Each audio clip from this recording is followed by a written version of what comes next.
Veslaška zveza Slovenije je v sodelovanju z Veslaškim klubom Bled organizirala sedaj že tradicionalno vsakoletno državno prvenstvo. Prvi del 26. državnega prvenstva v veslanju je bil na sporedu že spomladi.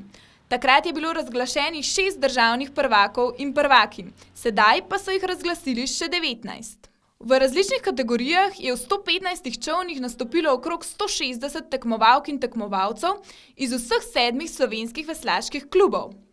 Vsega skupaj smo si lahko ogledali 25 tekem za naslov državnega prvaka.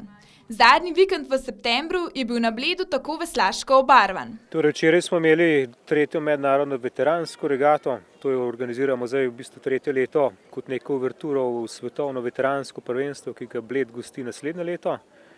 Sicer tukaj je bila udeležba precej majhna napram drug let, tukaj smo imeli 120 veslačev, drugo leto pa pričakujemo tam med 3500 do 4000 tekmovalcev in tekmovalk, kar bo kar precejšen zalogaj tako po tekmovalni plati, kot pa tudi organizacijski oziroma namestitveni. Tako da mislim, da smo kar pred velikim izzivom.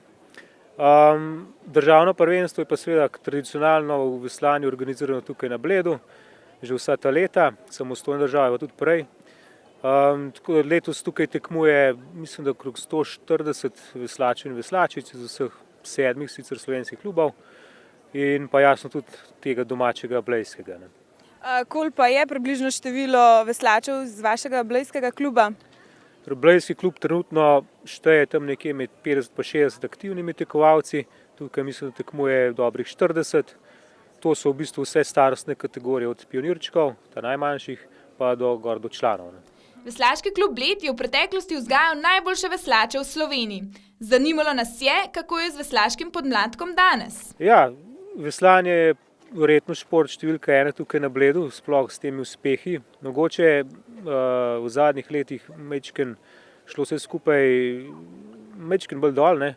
Mi se trudimo, da to vzdignemo. Številke, množičnost je v bistvu kar primerna.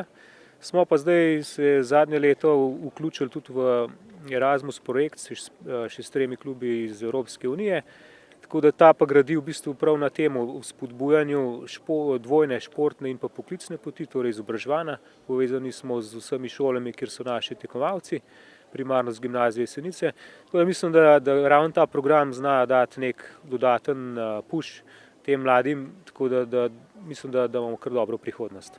In to so člani Veslaškega kluba Bled dokazali tudi na tem državnem prvenstvu. Skupno so osvojili 5 zlatih, 6 srebrnih in 9 bronastih medalj. Skupno je najuspešnejši klub s 14 osvojenimi naslovi postal Veslaški klub Dravske elektrarne Maribor. Lepo vreme in pa dobre razmere za veslanje, ki jih ponuja Blejsko jezero, so poskrbeli za še eno odlično državno prvenstvo. Tudi predsednik Veslaškega kluba Argo in trener Veslaškega kluba Nautius Koper sta bila zadovoljna z nastopi svojih varovancev. Vse regate na Bledu so čudovite, samo če je vreme in danes je idealno za veslanje. Kaj pa predstavniki vašega kluba, koliko se jih je udeležili tega tekmovanja? Preko 30, z rezultati smo zadovoljni, sicer bi bili lahko boljši, ampak so fanti in punce so odlično veslali.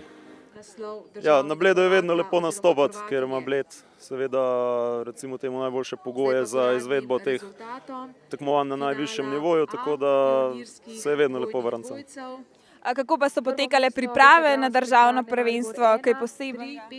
Zdaj nekih prav specifičnih priprav, sploh pri mlajših selekcijah na to državno prvenstvo sicer ni, je pa sama sezona tako sestavljena, da otroci, tisti malo starejši, nekako skozi številna tekmovanja, ki jih imajo tam od nekega aprila dalje pa do septembra, nekako recimo stopnjujejo formo in potem upamo, da svojo najboljšo predstavo prikažejo tukaj na državnem prvenstvu. Po koncu tekmovanja smo ujeli tudi enega izmed najboljših slovenskih veslačev, nekdanjega člana Veslaškega kluba Bled, ki je pred nekaj leti svoja vesla postavil v kot, sedaj pa je na tekmovanjih v vlogi navijača. Ja, to je že tradicija. Na Bledu se zdaj že kar nekaj let zapored državno prvenstvo. Nažalost tudi edina proga primerna za državno prvenstvo v Sloveniji, zato je pač državno prvenstvo tukaj. Videli smo, vaša hči tudi nadaljuje tradicijo družinsko in trenira. Kako gledate na njene uspehe? Ja, zaenkrat spremljam bolj rekel, z vidika staršem, veseli me, da v tem uživa, da je kar zagnana, pa tudi dokaj uspešna zaenkrat, ampak to je zelo zgodaj, punca ima 13 let, tako da zaenkrat tisto, kar pri 13 letih mora biti, se pravi veselje do samega športa, do veslanja pa do dela resnega, tako da to me veseli predvsem. Končano je še eno državno prvenstvo. Bled ponuja enkratne možnosti za veslaška tekmovanja in zato ni čudno, da se športniki radi vračajo.